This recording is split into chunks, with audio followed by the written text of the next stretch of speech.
How do you handle an employee who thinks he's smarter than everyone else? I work as an administrator in a public sector institution connected to criminal justice. The hierarchy is complicated because of the nature of the job. I supervise about 20 employees. They are divided into 4 shifts, and each shift has a main supervisor and an assistant supervisor. All of them report to a person who reports to me, and I report to the head of the whole institution. That person reports to an elected official who runs the department, although that official is more involved in the other division. One employee in our institution is extremely smart when it comes to books and theory, but he has very little real-world experience. He works as an assistant supervisor on one shift. Every week he sends long emails complaining about other shifts. He points out everything, from someone forgetting to take out the trash to someone making a small mistake on a form or understanding a directive differently than he does. He insists that his way is always correct and that anyone who does things differently should be written up. He constantly talks about accountability and sends rude emails whenever a new directive is put in place. He even tells me, and sometimes the head administrator, how we should be doing our jobs. He targets certain employees and demands that they be demoted or punished. He also complains that we do nothing about mistakes. What he doesn't realize is that I have already submitted several write-ups and demotion requests, but HR and the union often dismiss them. Personnel actions are private, so he does not know what discipline is happening behind the scenes, and frankly, it's not his business. Recently, he began attacking a supervisor from another shift. Whenever something seemed off, he sent dramatic emails blaming her, but every time the accusations turned out to be false. He then complained that he never sees administrators and that good leadership means being visible on every shift. He even said, it's not that hard to come in early or stay late to talk to employees, basically telling us again how to run the place. He also insisted we needed monthly supervisor meetings instead of quarterly ones, believing this would fix all misunderstandings. He didn't know that we used to have monthly meetings, and they were a waste of time because no one could attend, so supervisors themselves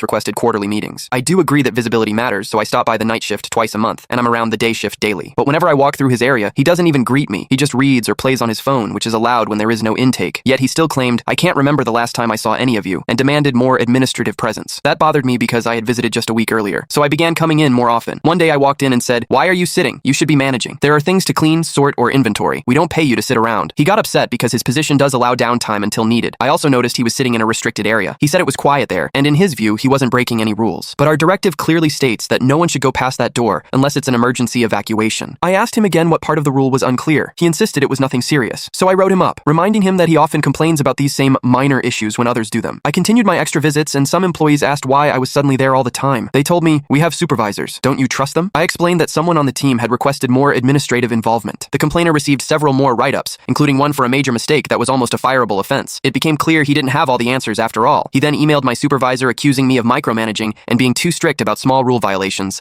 he used to demand discipline for. My supervisor simply reminded him, this is exactly what you asked for. Eventually, I returned to my normal schedule of checking in twice a month. He has been quiet lately and now stays in the approved room to read. His superiority complex may end up hurting him. I continue to remind him that new employees often have the most useful ideas, and he should value what he can learn from anyone, regardless of their experience or rank. I am an administrator, and even I am still learning every day from the people around me.